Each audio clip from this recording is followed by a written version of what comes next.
Ok. Entonces, Perfecto. el tema a tratar, vamos a hablar de las canalopatías en la edad pediátrica. Entonces, como introducción, las enfermedades cardiovasculares son la principal causa de mortalidad en el mundo, representando aproximadamente el 30%. De estas, la muerte súbita de origen cardíaco es responsable de la mayoría de las muertes, donde las enfermedades de las arterias coronarias representan el 80%. Las miocardiopatías, tanto adquiridas como de origen genético, pues del 15 al 20%, mientras que los síndromes arritmogénicos hereditarios, que es el tema a tratar hoy, es aproximadamente el 5 al 10%.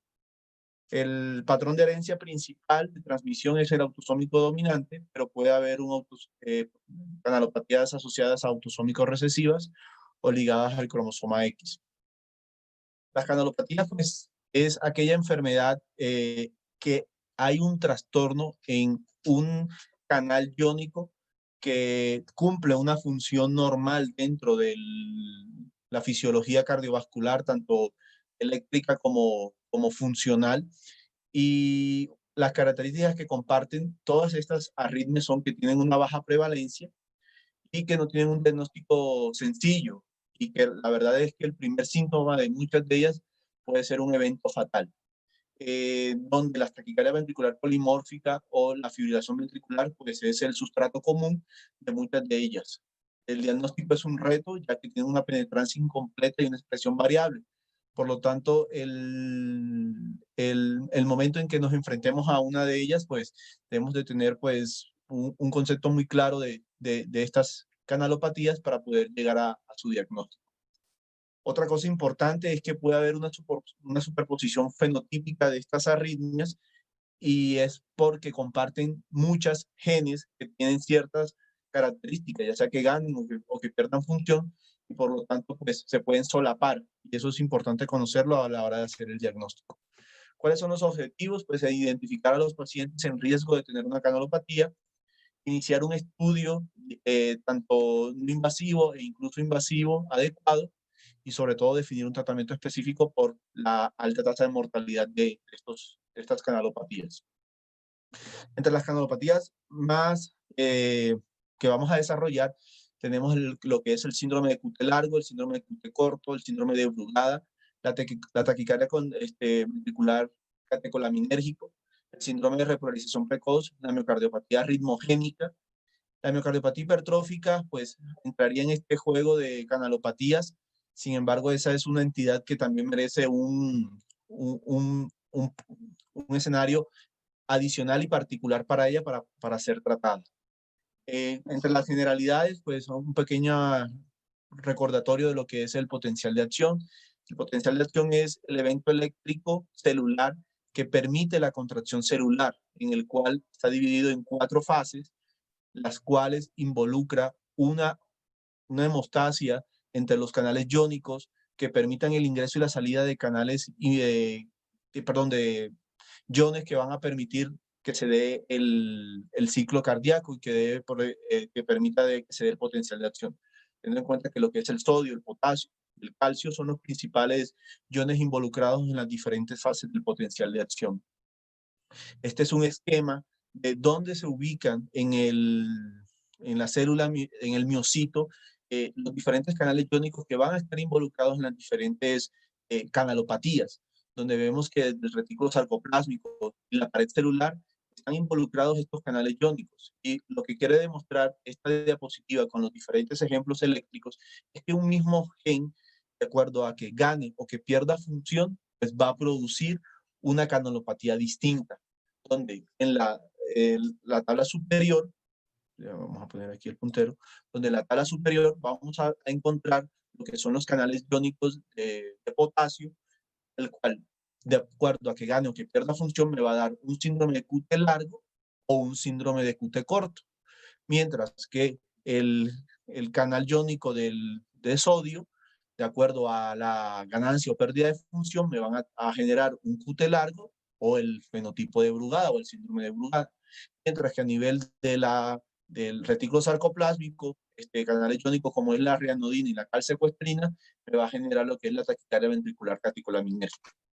Y esta tabla, pues, de acuerdo a la ganancia o la pérdida de función, el mismo gen, perdón, el mismo canal iónico va a producir un, un síndrome diferente.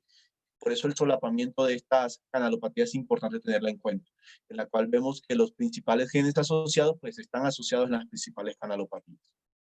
Con respecto a las generalidades, vemos que algunos estudios han demostrado que hasta el 40% de aquellas muertes que son inexplicadas están asociadas a síndrome, a canalopatías, sobre todo esas autopsias moleculares que me van a permitir llegar a un diagnóstico más preciso, donde vemos que el principal patrón de herencia es el autosómico dominante, pero hay una entidad muy importante que es la autosómica recesiva, que va a tener unas características especiales que las vamos a mencionar en su momento, como es el síndrome de Gerber-Lange-Nielsen, el cual pues, es un patrón importante de diagnóstico, donde su patrón de herencia es recesivo, a diferencia de la gran mayoría de las canalopatías. Entre las generalidades, los principales síntomas a la hora de presentarse estos pacientes, pues vemos que pueden ir desde palpitaciones, síncope o presíncope. Muchos de los pacientes son consultados después de largos tiempos de tratamiento, de episodios convulsivos refractarios a dichos tratamientos farmacológicos. Por eso es importante siempre, a la hora de hacer un abordaje inicial de aquellos pacientes que ingresan por un cuadro convulsivo, pues entre ese abordaje inicial un electrocardiograma, porque ese síndrome puede ser una muerte súbita por una canalopatía y el electrocardiograma nos puede dar una orientación muy importante. O incluso el primer síntoma y el primer hallazgo a la hora de consultar puede ser una muerte súbita abortada. A la hora de hacer un estudio inicial, pues una anamnesis interrogando claramente cuáles fueron los síntomas previos al evento donde hubo el motivo de consulta, pues una exploración física detallada, el electrocardiograma, que es fundamental, ya que todas estas canalopatías van a tener hallazgos electrocardiográficos que son muy específicos y que nos van a permitir orientar el diagnóstico. Ya habrá pues, ayudas adicionales, como son las pruebas, como es una prueba de esfuerzo, donde se va a desencadenar pues, la arritmia que estamos investigando, o pruebas farmacológicas tratando de inducir una canalopatía, la cual también nos va a permitir pues, llegar al diagnóstico.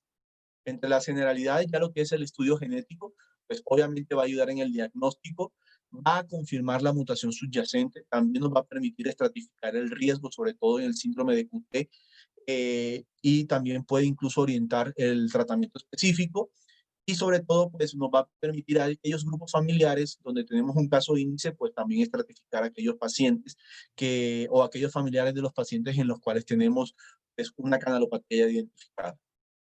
Vamos a comenzar con el síndrome de QT largo, pues de lejos es el síndrome, la canalopatía más común. Eh, en el año 2009, pues un estudio italiano permitió estimar la prevalencia del síndrome de QT en la población general, observando que aquellos, en una muestra de 44.596 neonatos, se les tomó en los primeros días de vida un electrocardiograma para permitir medir el QT, el QT corregido, encontrando que en este periodo el QT era prolongado en una población muy importante. Aquellos que tuvieron el QT corregido prolongado, se repitió a las 2 semanas nuevamente el electrocardiograma para medir el QT. Y aquellos que tenían un QT persistentemente prolongado, pues se les llevó a estudio genético. Y esto fue lo que permitió estimar la prevalencia y que identificó que era de 1 por cada 2.000 personas. La canalopatía más común, aquí el hallazgo electrocardiográfico es la prolongación del intervalo QT corregido en ausencia de una causa secundaria, ya sean fármacos, ya sean enfermedades que me prolonguen el proceso de repolarización, acordándonos que el intervalo QT, pues lo que me va a medir es tanto la despolarización dada por el complejo QRS como el proceso de repolarización que está dada por el segmento ST y la onda T. Eso es lo que involucra el intervalo QT. Por lo tanto, el QT corregido prolongado es nuestro hallazgo electrocardiográfico común. En los pacientes sintomáticos, el 50% del primer evento ocurre antes de los 12 años, mientras que en los menores de 40 años ya ha ocurrido el 90% de los síntomas, donde hasta un 5% de los pacientes, el primer evento o el primer hallazgo clínico del síndrome de cutis largo es una arritmia fatal, una muerte súbita abortada. A la hora de realizar pues la medición del intervalo QT, pues es importante tener en cuenta algo. La fórmula de Bassett, que es ampliamente conocida, tiene un sesgo de acuerdo a la frecuencia cardíaca. Por lo tanto, es importante tener ese dato y utilizar otras fórmulas para medir el intervalo QT, donde muchas aplicaciones de los dispositivos móviles nos permite pues, tenerla a la mano y poder utilizarlas. Bassett está recomendada cuando la frecuencia cardíaca es de 60 a 100 latidos por minuto. Si tenemos una frecuencia cardíaca menor a 60 o mayor a 100 latidos por minuto, pues este resultado va a estar o sobrediagnosticado. Por lo tanto, es importante a la hora de medir el intervalo QT utilizar diferentes fórmulas. Tenemos la fórmula de Hodge, Staley, Friederichia, Framingham y obviamente la de Bassett. Eso es importante tenerlo en cuenta. Aquí hay una diapositiva donde lo que quiero demostrar principalmente es cómo medir el intervalo QT cuando tenemos onda U. La onda T pues, es el final de la fase descendente de la onda T cuando alcanza la línea isoeléctrica. ¿Dónde se debe medir el intervalo QT? Pues realmente se recomienda medir el intervalo QT en la derivada que veamos que la porción descendente de la onda T alcanza la línea isoeléctrica y que realmente nos permita medir el inicio del complejo QRS hasta el final de la onda T. Esa sería la derivada que utilizaríamos para medir el intervalo QT. Pero podemos encontrarnos, sobre todo en los pacientes pediátricos, la presencia de ondas U. Las ondas U, pues, puede alterar la interpretación del intervalo QT, sobre todo en los automatizados, y es importante poder discernirla, porque el final de la onda T, pues generalmente se solapa con el inicio de la onda T. Entonces aquí utilizamos pues la tangente del final de la onda T para poder llevarla al final de la línea isoeléctrica. Esa distancia es lo que nos va, o esa duración es lo que nos va a permitir medir el intervalo. Aquí pues vemos cuáles serían los valores estándares, perdón, para los pacientes de acuerdo a los rangos de edad, teniendo en cuenta que las mujeres pues tienden a tener un intervalo ligeramente más prolongado que los hombres. Con respecto a la fisiopatología, pues realmente el síndrome de QT largo es una prolongación en el proceso de repolarización. Esa prolongación en el proceso de repolarización es lo que va a generar el sustrato arritmogénico para la fibrilación, perdón, para la taquicardia ventricular polimórfica, que son las puntas torcidas, que es la arritmia fatal característica del síndrome QT. Eso en presencia de SPOs potenciales, que eso es un mecanismo de arritmia, va a ser el gatillo para desencadenar pues los eventos que van a desencadenar en muerte súbita. Con respecto a la genética, pues lo que habíamos mencionado, hay dos patrones de herencia, el autosómico dominante y el autosómico recesivo. El autosómico dominante, que es el síndrome de Romano-Ward, ese es característico porque hay un patrón de herencia familiar donde si buscamos en los rangos, en los diferentes grupos o en los diferentes familiares, vamos a encontrar varios casos de síndrome de QT largo. Mientras que el Jarber-Lange-Nielsen, perdón, es autosómico recesivo, se caracteriza por la prolongación del QT y sobre todo por la presencia de sordera neurosensorial bilateral. Entonces, esos pacientes pediátricos que identificamos inicialmente con solamente el hallazgo de la sordera neurosensorial, pues podemos estar en presencia de una canalopatía. Por lo tanto, esos pacientes, pues habrá que hacerles un tamizaje cardiovascular en búsqueda de descartar o de confirmar la presencia de un síndrome de QT largo.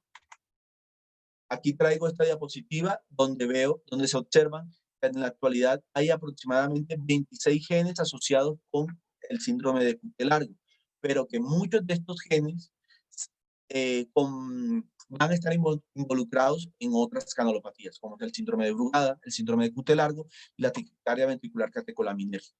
Esta otra diapositiva pues me va a mostrar los diferentes genes que están involucrados en los diferentes tipos de síndrome de Cute largo.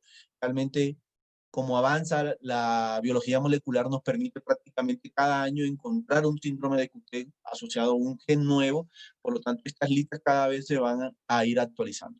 Pero lo más importante es que el 75 al 90% del síndrome de Cute largo está dado por tres genes: el KCNQ1, el KCNH2, en los cuales se ve involucrado canales de potasio que están en las fases iniciales del potencial de acción, y el tercer gen asociado, que es el que codifica los canales de sodio, el SCN5A. Estos representan el 90% del síndrome de Cute largo. Nuevamente, el 90% está dado por estos tres genes. El síndrome de Cute largo tipo 1 está dado por el gen KCNQ1, el tipo 2 el H2, y el tipo 3 es el SCN5A. Hasta un 20% de los síndromes de Cute largo pues, no se va a lograr identificar un gen, pero sobre todo por la penetrancia y la variabilidad de dichos genes, que pues, su expresión es muy baja, y por lo tanto muchos de estos pacientes se van a quedar sin un diagnóstico molecular. Ya entrando en cada uno de los diferentes fenotipos del síndrome de Cute largo, tenemos que el síndrome de Cute tipo 1 es el más frecuente, hasta un 35%. Tiene un patrón electrocardiográfico característico, que es tener un intervalo, perdón, un segmento ST con onda T que es de base ancha, que realmente el final del QRS genera el inicio de la onda T, por lo tanto es una T de base ancha, que va a generar la prolongación del intervalo QT. Aquí pues hay una pérdida de función por parte de las corrientes de potasio que va a generar la prolongación de dicho segmento. ¿Cuáles son los eventos precipitadores para que genere puntas torcidas? Pues el ejercicio, el estrés emocional, y el 97% de los pacientes van a tener episodios de muerte súbita durante la actividad física. La natación pues es muy característico de estos episodios. Puede haber un síndrome de Cute largo oculto hasta en un 36%. ¿Qué significa eso de oculto? Que podemos encontrar electrocardiogramas de estos pacientes con un intervalo QT normal, con un segmento de ST normal, y eso no descarta que tenga síndrome de QT. Este es otro ejemplo donde vemos realmente ondas T de base muy ancha, que es lo que nos va a permitir pues, hacer el diagnóstico del síndrome de QT tipo 1. Con respecto al síndrome de QT tipo 2, pues es el segundo en orden de frecuencia. Vemos que de entre un 25 a un 30%,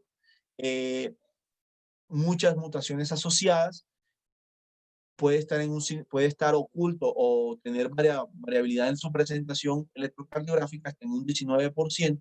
Y la característica electrocardiográfica es que tiene una onda T bífida o en silla de montar, lo que hace que tenga una base ancha, a diferencia del tipo 1, que no tiene esta característica de la onda T bífida. Entonces es importante pues identificarlo, y este es el tipo 2 y también está asociado a un canal iónico de potasio donde pierde la función y por lo tanto se prolonga el QT.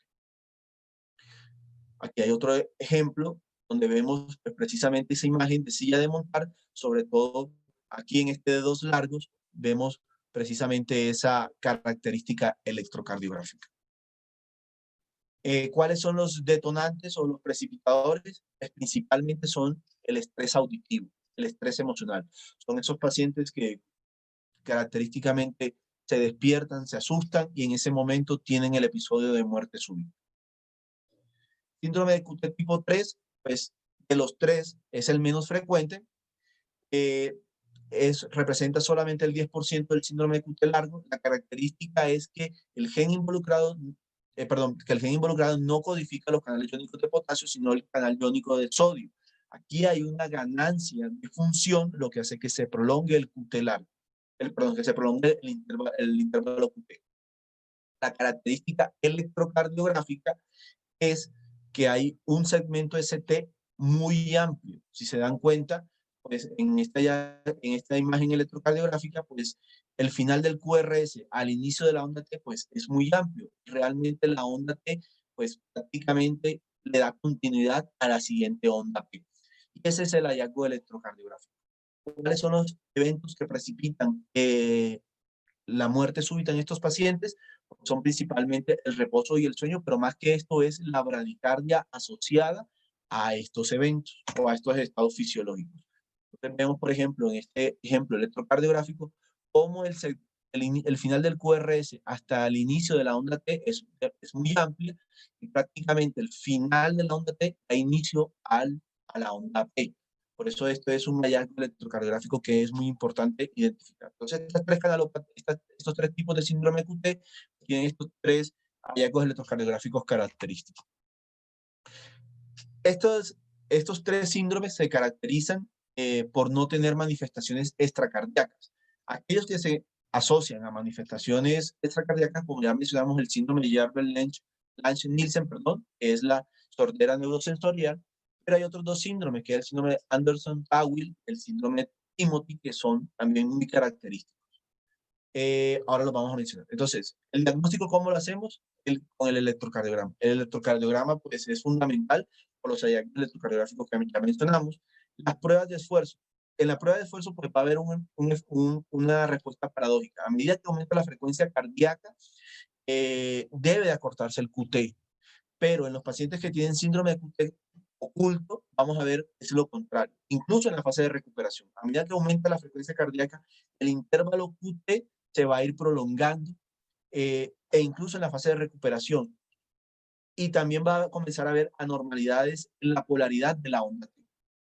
Incluso se puede desencadenar extrasístoles ventriculares o, en el peor de los escenarios, puntas torcidas. Hay una prueba que podemos hacer en nuestro consultorio, que es el test de bipedestación. ¿En qué consiste? O prueba de Biskin, que es el epónimo, que es tener un paciente en fase de reposo, le tomamos un electrocardiograma, lo ponemos de pie y una vez alcance el primer minuto, debe haber una variabilidad normal del intervalo QT, que es que se acorte. ¿Por qué? Porque con el cambio de posición aumenta la frecuencia cardíaca. Pero en estos pacientes que tienen síndrome de QT oculto, lo que ocurre es lo contrario, se prolonga el intervalo QT. Esto es una prueba no invasiva que podemos hacer en nuestro consultorio y podemos desenmascarar a aquellos pacientes que tenemos la sospecha clínica, la sospecha por la historia familiar de un síndrome de QT largo. Aquí hay otro ejemplo donde un paciente inicialmente tenemos un intervalo QT normal, pero en la medida en la que se prolongó o hizo el cambio de posición, se fue prolongando el QT y comenzó a tener anormalidades en la repolarización, como se observa en la tercera columna, donde hay inversión de la polaridad de la onda T. ¿Cuáles son los otros tipos de síndrome de QT largo? Pues son desde el 4 hasta el 16, pero realmente, como les decía, con las actualizaciones vamos a ir encontrando cada vez más síndromes de QT que son extremadamente raros. Con respecto al síndrome de Jarber-Lange-Nielsen, pues lo más frecuente que observamos es que sea el síndrome de QT tipo 1, son mutaciones homocigóticas, se caracteriza porque tiene una prolongación severa del QT corregido más de 150 milisegundos, por lo tanto tiene una alta tasa de muerte súbita. Estos pacientes pues tienen un alto riesgo de su primer evento sea una muerte súbita abortada o un evento arrítmico letal. El Andersen-Tawil, es la característica, es raro, es el tipo 7 de los síndromes de QT, se caracteriza por parálisis periódica paroxística. El QT no es tan prolongado, pero la característica es que tiene ondas U muy evidentes. También tiene unas anormalidades extracardíacas asociadas que nos hacen pensar en que estamos ante este tipo de pacientes. El síndrome de Timothy es el síndrome de QT tipo 8. Aquí el canal iónico involucrado es los de calcio, los canales lentos de calcio. Y la característica electrocardiográfica, pues, es que realmente tienen pacientes bradicardias, sinusales, incluso bloqueo 2-1, pero es porque el intervalo que usted es tan prolongado, por lo tanto la repolarización es tan tardía, que esa segunda onda P que no conduce, pues encuentra en periodo de repolarización el ventrículo y por lo tanto no conduce. Entonces son pacientes que hacemos el diagnóstico en periodo neonatal, el cual llegan por bloqueos AB completos, pero lo que estamos es ante un eh, síndrome de QT largo y esa es la característica electrocardiográfica. ¿Cómo hacemos el diagnóstico? El diagnóstico del síndrome de QT largo, pues realmente se basa en la escala de Schwartz, la cual se publicó hace muchos años. Esto no nos habla de la probabilidad de muerte de súbita, sino es del diagnóstico de síndrome de QT largo. Estas son todas las variables que se tienen en cuenta a la hora de hacer el diagnóstico, donde vemos que la sumatoria, que nos genera un valor mayor a 3.5, nos hace un diagnóstico de síndrome de QT largo. Si está entre 1.5 y 3, pues hay una probabilidad intermedia y habrá que utilizar otras ayudas y que la puntuación de 1 o menor, pues no nos va a hacer diagnóstico de síndrome de QT largo. Cuando nosotros tenemos una sumatoria mayor a 4, pues hay una alta probabilidad de que al hacer pruebas genéticas encontremos cuál es el gen involucrado en el síndrome de QT largo. Entonces, vamos a mirar, entre más prolongado esté el intervalo QT corregido, pues nos va a dar una mayor puntuación, que la presencia de puntas torcidas o la alternancia de la onda T, que cambie de amplitud o que cambie de polaridad, eso es lo que significa alternancia de la onda T. O que veamos ondas P con muescas o bífidas en 3 o más derivadas, que tengamos bradicardia. Todo esto va a generar sumatorio. En la historia clínica, pues la presencia de síncope con o sin estrés, pues nos va a dar un mayor valor.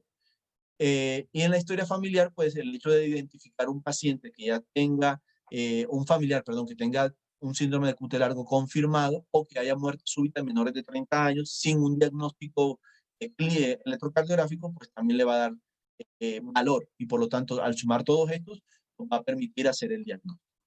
Entonces, ¿cómo definimos el síndrome de QT largo? Es aquel en el cual encontremos una escala de Schwartz que nos da un valor mayor a 3.5.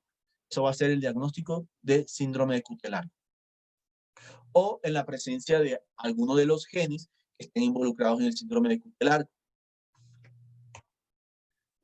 La prueba farmacológica, lo que les había mencionado, aquellos pacientes que tenemos una probabilidad intermedia o una probabilidad baja y que tengan una historia de episodios sincopales que probablemente tengan un origen arritmogénico, pero que no se ha podido documentar o que tenemos como diagnóstico diferencial un síncope vasovagal, pues podemos utilizar pruebas farmacológicas. Obviamente, eso pues en un laboratorio de electrofisiología, donde vemos que al aumentar la frecuencia cardíaca o al aumentar el estrés catecolaminérgico, lo que vamos a ver es prolongación del QT. Y ante la infusión de adrenalina, pues lo que vamos a ver es una prolongación del QT. Cuando encontramos a que esa prolongación es mayor a 30 milisegundos, pues estamos haciendo diagnóstico de un síndrome de QT largo. La sensibilidad y la especificidad pues es mayor, sobre todo en el tipo 1. Pruebas genéticas. ¿Cuándo están indicadas las pruebas genéticas? Pues cuando el paciente tiene un alto índice de sospecha clínica, basado en la historia clínica o en el electrocardiograma.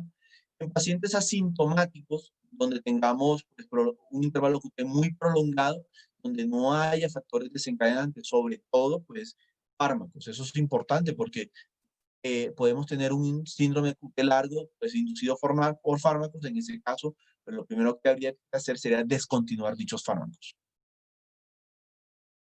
¿Cuáles son los factores de riesgo para que un paciente no sufra muerte súbita?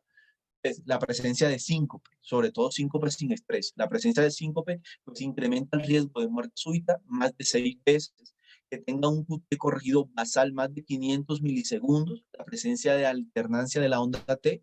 El sexo masculino en los menores de 18 años y el sexo femenino en mayores de 18 años. Pues eso me va a generar un mayor riesgo de eventos de muerte súbita. También el tipo de síndrome de QT largo, viendo que el síndrome de QT largo tipo 3 es el más propenso a hacer episodios de muerte súbita, sobre todo que tiene un efecto acumulativo con el año, con la edad, como vimos. A los 40 años, aquel paciente que sea sintomático, el 90% ya tuvo un episodio de muerte súbita. Entonces, ¿cuáles los pacientes que tienen extremadamente un riesgo extremadamente alto de presentar muerte súbita? Pues es el síndrome de Timothy, el Jarvell-Lange-Nielsen, el síndrome de QT tipo 1, pues autosómico recesivo, que sería el Jarvell-Lange-Nielsen. Pues ya vemos que antes de los 18 años de edad pues, van a tener, pueden tener fácilmente a más de 10 eventos de muerte súbita. Riesgo alto, pues aquí vemos que el QT corregido mayor de 500 milisegundos, el sexo masculino, pues eso me van a generar un mayor riesgo de muerte súbita. En el grupo anterior, dense cuenta que no se incluye pues cuál es el valor del QT y por lo tanto estos pacientes pues, tienen una alta probabilidad de presentar de muerte súbita. Mientras que los de bajo riesgo, pues es aquel que tenga un QT corregido menor de 500 milisegundos, más hombres que tengan un síndrome de QT largo tipo 2, o que haya genes pues menores, los fenotipos menores, o sea, fuera de los 3 primeros genes que son los de mayor asociación a síndrome de QT. ¿Cuál es el tratamiento? Pues lo primero es identificar cuáles son los fármacos que me van a prolongar el intervalo QT y por lo tanto no utilizarlo. Pues realmente en las publicaciones hay mucha literatura con respecto a esto, por lo tanto es importante siempre conocerlo, siempre identificarlo. Si estamos ante un paciente con síndrome de QT largo, pues estos medicamentos están obviamente contraindicados. La primera línea de tratamiento, pues lo primero son la suma de muchas cosas. Uno, pues los betabloqueadores. Los betabloqueadores no van a corregir el intervalo QT, por lo tanto estos pacientes van a continuar con un intervalo QT prolongado. Lo que van a hacer es homogenizar la repolarización del miocardio y eso es lo que va a disminuir el riesgo de que hayan postpotenciales que me van a generar el evento de muerte súbita. Por eso es importante conocer cómo funcionan los betabloqueadores. Obviamente hay betabloqueadores que se prefieren sobre otros. Realmente el más utilizado pues es el metoprolol, pero realmente no es el único y de acuerdo al tipo de QT, pues así sería cuál sería el betabloqueador ideal para cada uno. En segunda línea de tratamiento tenemos la denervación simpática, que en los casos sobre todo de aquellos pacientes que no toleran los betabloqueadores o que a pesar de ya tener un betabloqueador o tener el cardiodesfibrilador implantable, siguen teniendo episodios de arritmias fatales. Entonces hay que tener esto bien claro porque esta es una estrategia de tratamiento. Con respecto al implante del DAI, pues las guías más recientes son las del 2017. Aquí lo que me recomienda es lo siguiente. En pacientes de alto riesgo con un síndrome de QT largo sintomático, pues la suma del betabloqueador, la denervación simpática y el cardiodesfibrilador es recomendable. Por lo tanto, es importante identificar cuál es esta población de riesgo y esa población de riesgo que haya tenido síncope o un evento de muerte súbita abortada, ese es un paciente que necesita esta estrategia de tratamiento. Aquí pues un resumen, en el QT largo tipo 1, pues los betabloqueadores y la denervación simpática sería la primera línea, suprimir la actividad la actividad deportiva, como vimos más del 93% de los eventos son desencadenados por el ejercicio. El QT largo tipo 2, pues es retirar todos los posibles ruidos, desde alarmas, teléfonos, el estrés emocional. Aquí el potasio es importante y incluso una estrategia puede ser reposición de potasio. Siempre hay que evitar deshidratación, vómitos, porque lo que nos van a alterar son los electrolitos. Y en el QT tipo 3, lo que vamos a ver es que el propanolol se prefiere sobre los otros beta bloqueadores y medicamentos adicionales como la mesilatina y la ranolacina, pues es una estrategia de tratamiento. La segunda canalopatía, pues es el síndrome de Brugada. Es una canalopatía cardíaca hereditaria. Se caracteriza porque hay una elevación del segmento ST y del punto J en la precordial derecha. De hecho, el síndrome de Brugada también se caracteriza porque hay ausencia de una enfermedad estructural como como muchas de estas canalopatías. De hecho, las únicas que no cumplen esta regla, pues son la miocardiopatía arritmogénica y la miocardiopatía hipertrófica. Y la causa de muerte súbita es secundaria a fibrilación ventricular. Pues el patrón de herencia es autosómico dominante. El 60% de los casos son esporádicos y el gen que se asocia es el SCN5A, que es el gen que codifica el canal iónico de sodio. Aquí es pérdida de función, mientras que en el QT tipo 3 es ganancia de función, aquí hay pérdida de función. Hasta en un 30%, hay muchos genes involucrados y el 30% de los síndromes de Brugada se pueden identificar cuál es la mutación genética asociada. La edad promedio de presentación, pues realmente hay casos reportados en edad pediátrica, pero esta es una enfermedad más común del adulto joven, entre los 30 y los 40 años de edad. Hay una mayor presencia en el hombre con respecto a la mujer y el primer síntoma puede ser fácilmente una muerte súbita. La mayoría de los pacientes son asintomáticos, hasta en un 60%. Los síntomas pueden ir desde síncope, donde obviamente el evento arrítmico fue el desencadenante, muerte súbita recuperada, TB polimórfica. El diagnóstico se hace entre la tercera y cuarta década de la vida, ya lo comentamos, y hay casos reportados desde antes del año de edad hasta en pacientes muy adultos. Como tiene un patrón de herencia autosómico dominante, pues hay una historia familiar hasta en un 30% de los casos. ¿Cuándo se presentan los síntomas? Pues realmente es en reposo, con el sueño, la fiebre o después de ingerir comidas copiosas, grandes. En este momento hay un trastorno de la repolarización, que es el que desencadena el evento de arritmia fatal, y por lo tanto estos son los escenarios en los cuales los pacientes documentan o manifiestan, pues, o los familiares que hubo el episodio de arritmia fatal. Esta gráfica lo que me muestra es que hacia los 36 y 45 años donde se da el mayor pico de debut de esta enfermedad.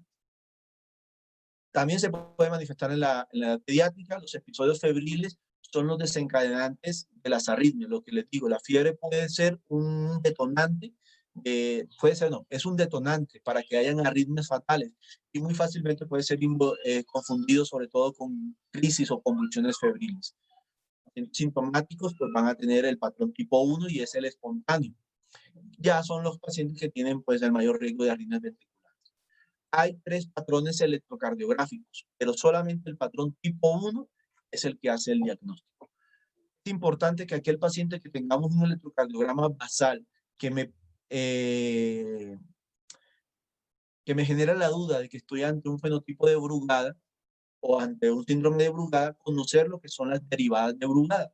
Las derivadas de Brugada es ubicar en una posición más superior en el segundo o en el tercer espacio intercostal la primera y la segunda derivada precordial, que son las precordiales derechas.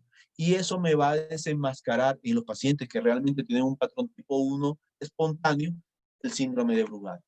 La característica es esta, como una aleta de tiburón, en la cual vemos cómo hay un trastorno de la repolarización, donde hay un supradesnivel del punto J con una onda T negativa en lo que son las derivadas precordiales, B1, B2, B3. Ese patrón tipo 1, pues es muy característico, no se nos puede olvidar, y ese es el que hace el diagnóstico de síndrome de Brugada.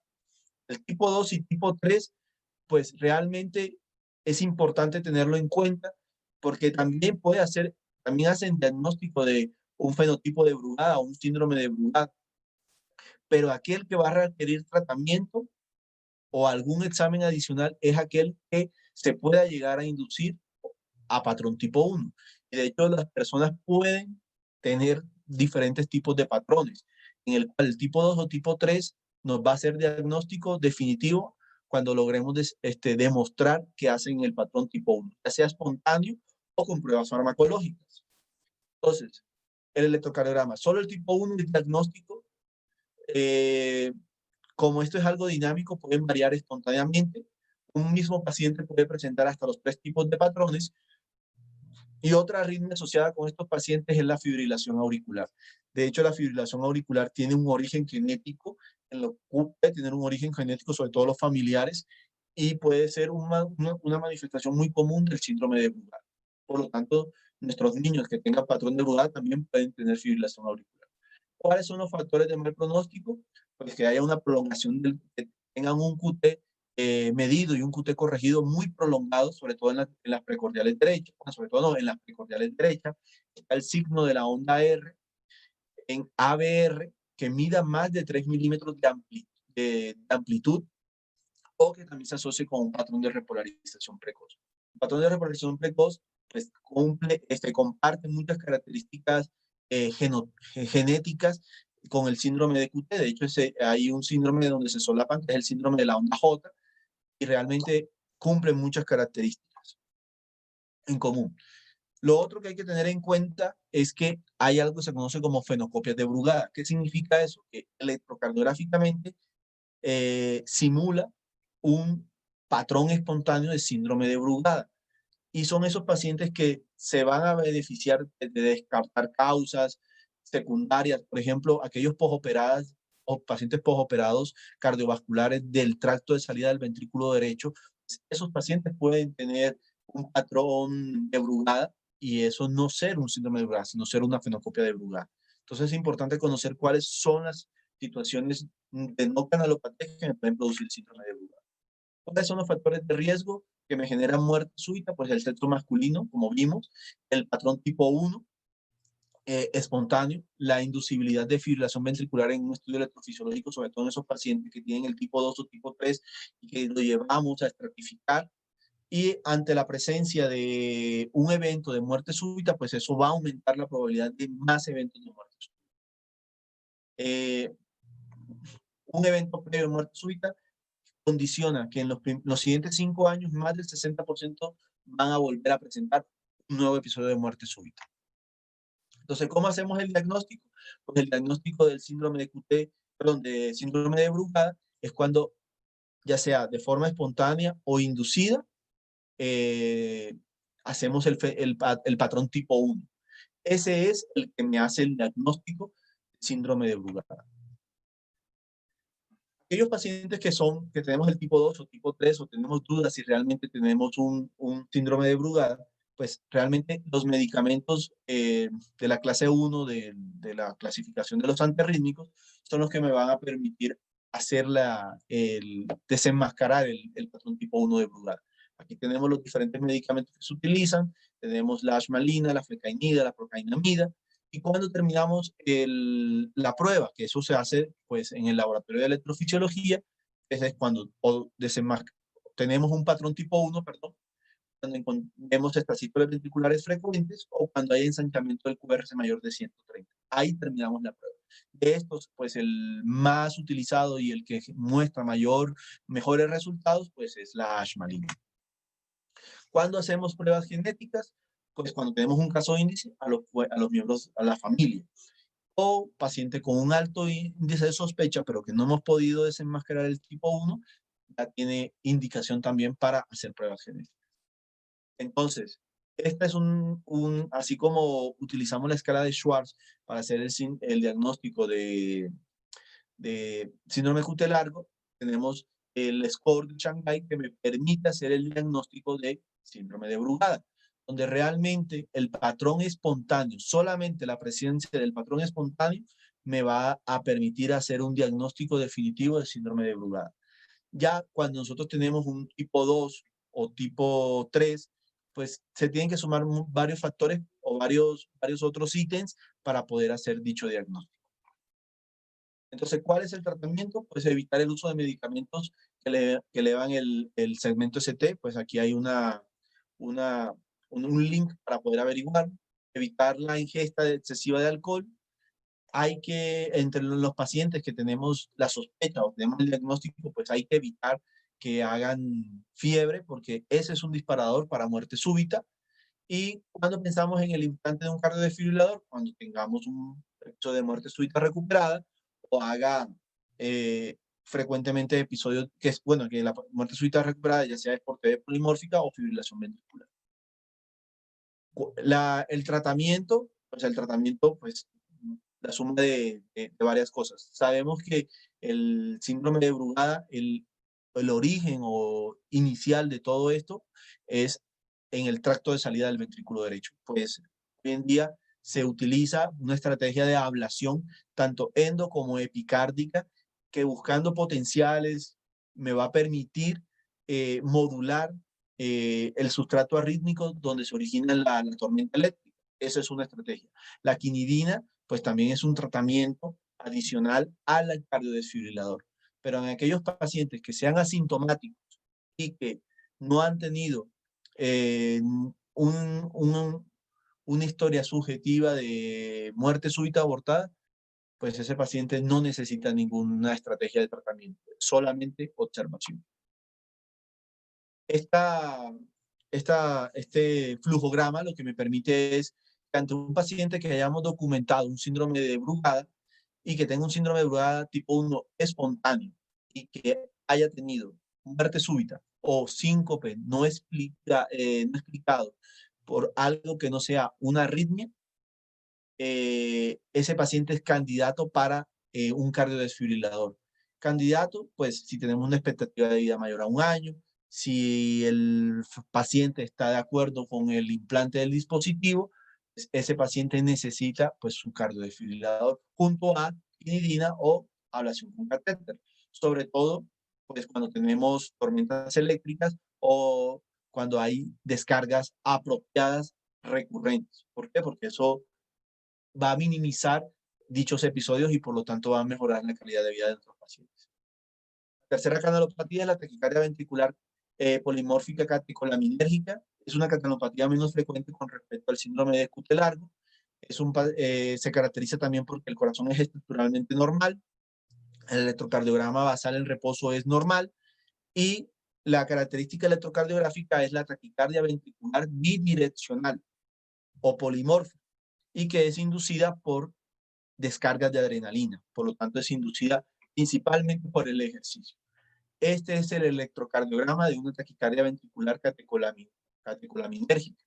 Como se dan cuenta, sobre todo aquí en este dedo largo, tenemos estas extrasístoles ventriculares que tienen una polaridad positiva, pero esta otra extrasístole, como la estoy señalando aquí, tiene una polaridad negativa. Este es un latido sinusal o un latido de captura. Aquí vemos nuevamente una extrasístole con polaridad positiva seguida de una extrasístole con polaridad negativa. Entonces ese cambio en el eje de la extrasístole es lo que hace el diagnóstico de taquicardia ventricular catecolaminérgica. Y eso es lo que es taquicardia ventricular bidireccional, porque va en las dos direcciones, positivo o negativo, más fácil de pronto de recordar. Este es otro ejemplo electrocardiográfico donde vemos extrasístoles con polaridad positiva y extrasístoles con polaridad negativa. Entonces, este electrocardiograma pues, es muy característico. Este electrocardiograma o esta arritmia ventricular fatal pues se va a desencadenar en el momento de ejercicio. Por lo tanto, es importante tenerlo en cuenta a la hora de hacer el diagnóstico. Entonces, la prevalencia es muy baja, de 0.1 por cada 1000. La edad pediátrica de adultos jóvenes es donde más debutan estos pacientes, sobre todo en menores de 40 años. Según la edad, pues varía, según el tipo de la taquicardia ventricular catecolaminérgica, pues varía la edad de presentación y es una causa de muerte súbita infantil o en jóvenes adultos. 30% tiene historia familiar, hay alteraciones cromosómicas ya en estos cromosomas identificados, hay pues, 2 genes involucrados principalmente, que es el que da el patrón de herencia autosómica dominante, que es el receptor de la renodina, que es la taquicardia ventricular catecolaminérgica tipo 1, o el de la calsecuestrina, que es el tipo 2. Realmente el electrocardiograma o los eventos de extracístoles ventriculares no cambia con respecto al gen involucrado como en las diferentes canalopatías que hemos visto. Pero en esto realmente no hay una variación eléctrica en el electrocardiograma. Entonces vemos que el gen de la renodina es el más común, el de la calsecuestrina pues no es tan común. La mayoría de los síntomas ocurren en la primera década de la vida, por lo tanto es una causa de muerte súbita, sobre todo en la edad pediátrica. ¿Cuáles son los síntomas? Pues, o cuáles son los desencadenantes. El estrés emocional, la actividad física o el uso de agonistas beta-adrenérgicos. Es importante tener en cuenta eso.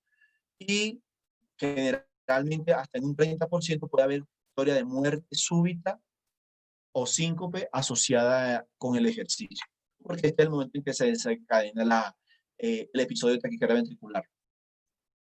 Los pacientes también pueden manifestar palpitaciones o dolor torácico, pero es porque están haciendo estas sístoles ventriculares frecuentes. El estudio inicial, pues vamos a observar que tenemos un electrocardiograma basal normal.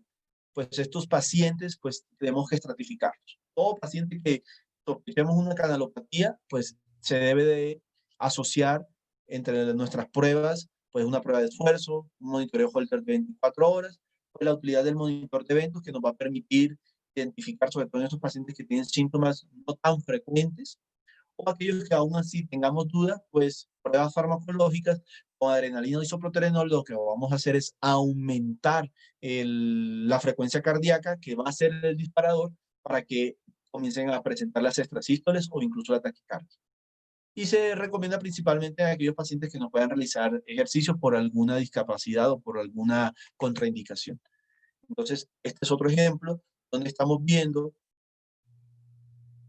extrasístoles ventriculares, y vemos, por ejemplo, aquí en B4 está muy claro, donde está bigeminando nuestro paciente, pero con polaridad alternante. Aquí está positiva, luego negativa. Esta es una prueba de esfuerzo donde estamos viendo precisamente eso, extrasístoles ventriculares con polaridad positiva y extrasístoles con polaridad negativa. Entonces, esto es pues un electrocardiograma muy bonito, porque al reconocerlo, pues no se nos va a olvidar cuál es este tipo de canalopatía.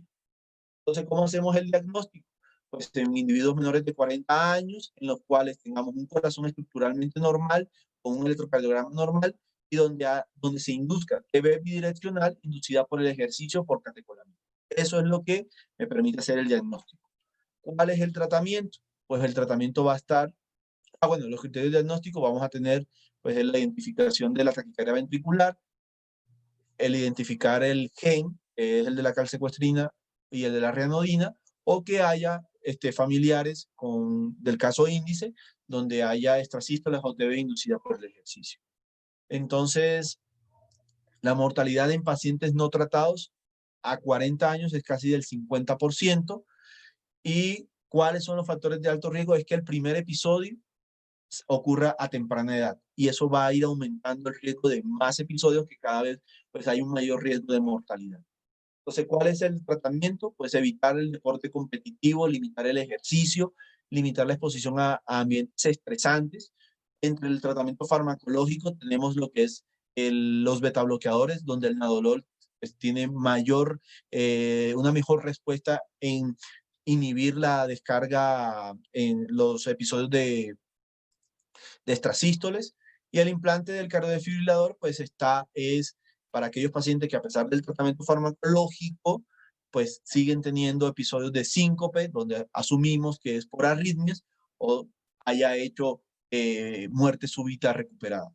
Y aquí hay que combinar tanto el tratamiento médico como el implante del dispositivo como la simpatectomía.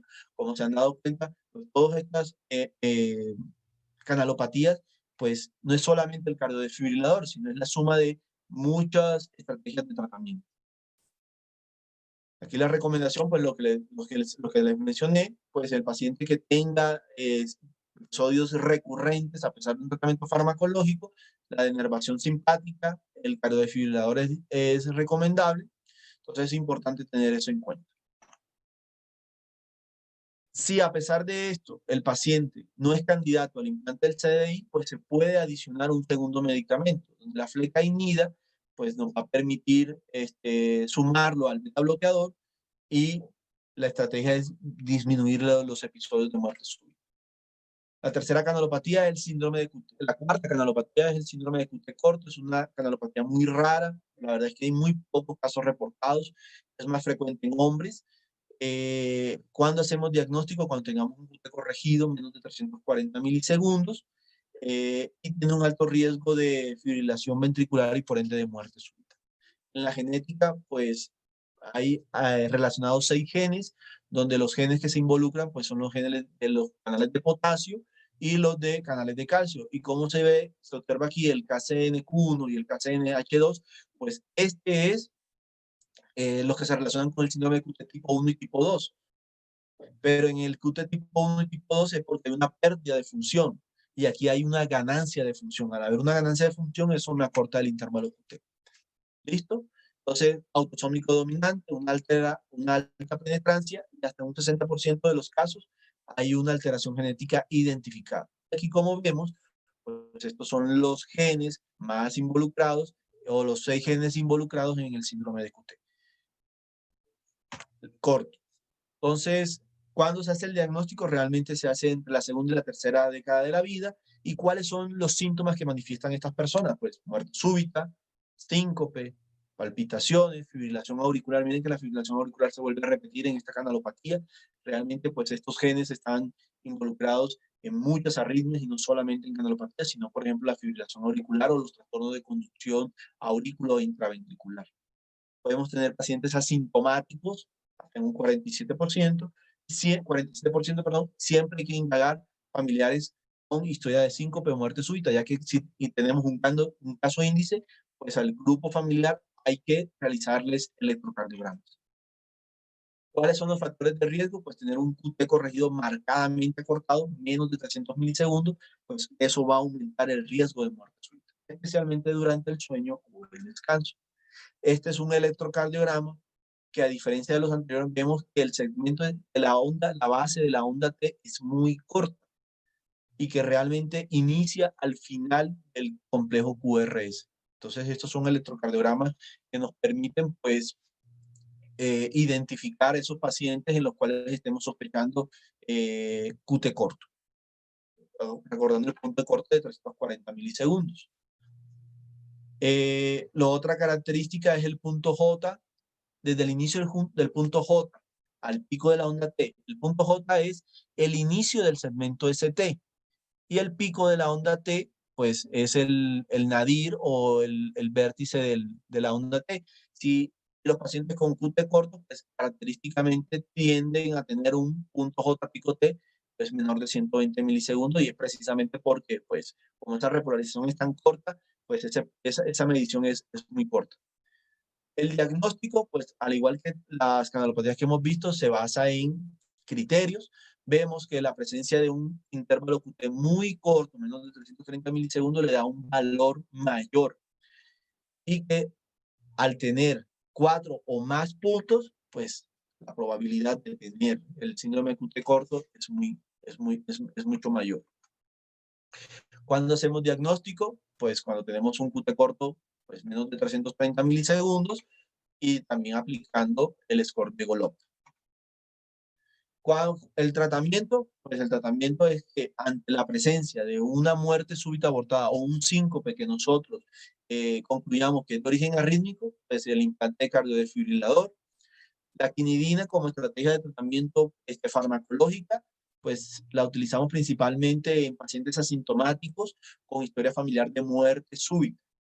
¿Ya? Y aquí lo que busca es prolongar el intervalo QT para, pues, evitar ese trastorno de la repolarización. Y el paciente que más se beneficia es el síndrome de QT tipo 1, y aquí, pues, la identificación del gen asociado. Lo mismo, en pacientes en que tengamos síndrome de QT largo, perdón, QT corto, y que haya tenido un evento de muerte súbita abortado, pues el cardiodefibrilador es recomendado. La quinta canalopatía que vamos a tratar es la repolarización precoz. Entonces, ¿cómo hacemos el diagnóstico de repolarización precoz?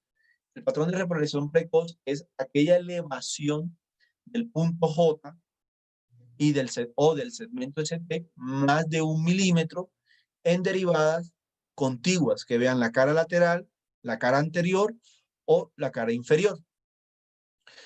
Teniendo en cuenta que hasta un 15% de la población general podemos tener este patrón de repolarización, pero también por lo que inicialmente se había considerado que esto era algo benigno y que realmente no entraba en este grupo de canalopatías.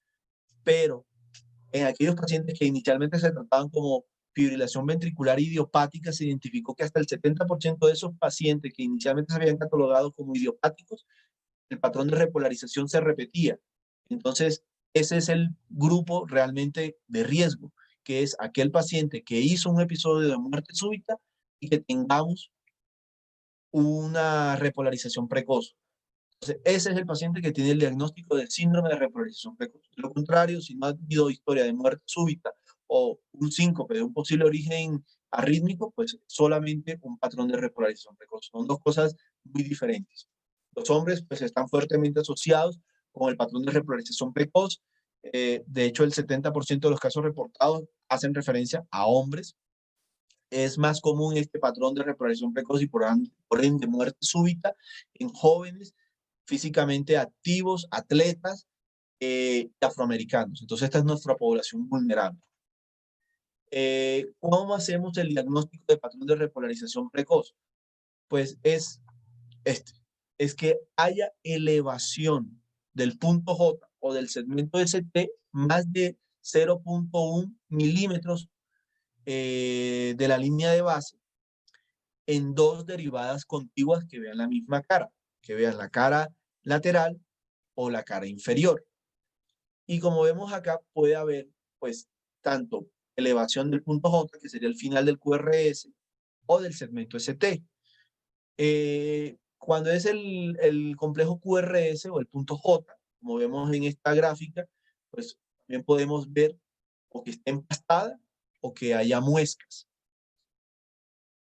Si se observa que haya la presencia de muescas o que esté empastado, o que haya elevación del punto J, perdón, del segmento ST asociado, como en este caso, que aquí hay una muesca, pero también hay elevación del ST, o aquí no está empastado, pero tampoco hay elevación, muesca, pero lo que vemos, perdón, es elevación del segmento ST. Ese es el diagnóstico de patrón de repolarización precoz. Hay tres tipos. El tipo 1 es cuando la elevación tanto del punto J como del segmento ST está en la cara lateral, y la cara lateral hacemos referencia a D1, ABL, B5, B6.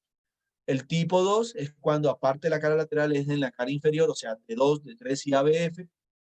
O el tipo 3, que es el más grave, que es el general, o en el cual involucra la cara inferior, la cara lateral y también la cara anterior del ventrículo derecho. O sea, B1, B2, B3. ¿Se acuerdan? B1, B2 y B3 sin compromiso de la cara anterior, ni de la cara lateral ni la cara inferior, pues eso hacía parte de lo que era el fenotipo de Brugada, de tipo 2 o tipo 3, tratando de desenmascarar el tipo 1. De hecho, pues la repolarización precoz comparte muchos genes que se ven involucrados en el síndrome de Brugada.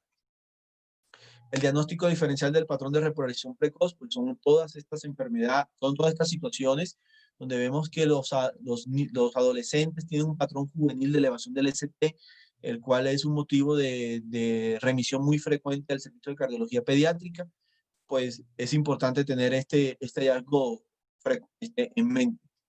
Aquí hay un electrocardiograma donde vemos un patrón de repolarización precoz global, donde vemos cómo hay una muesca al final del complejo QRS, en lo que sería la cara inferior de 2, de 3 y ABF, y aparte de eso, en la cara lateral, miren cómo hay una muesca y una elevación del segmento ST, pero también en las precordiales derechas vemos elevación del segmento ST. Entonces, este es el tipo 3 del patrón de repolarización precoz. Lo mismo, estos son los genes involucrados. ¿Cómo hacemos el diagnóstico? Pues aquí principalmente es la historia de un evento de muerte súbita abortada. Miren que en los anteriores era el hallazgo electrocardiográfico, era el que nos aumentaba la probabilidad de tener la canalopatía.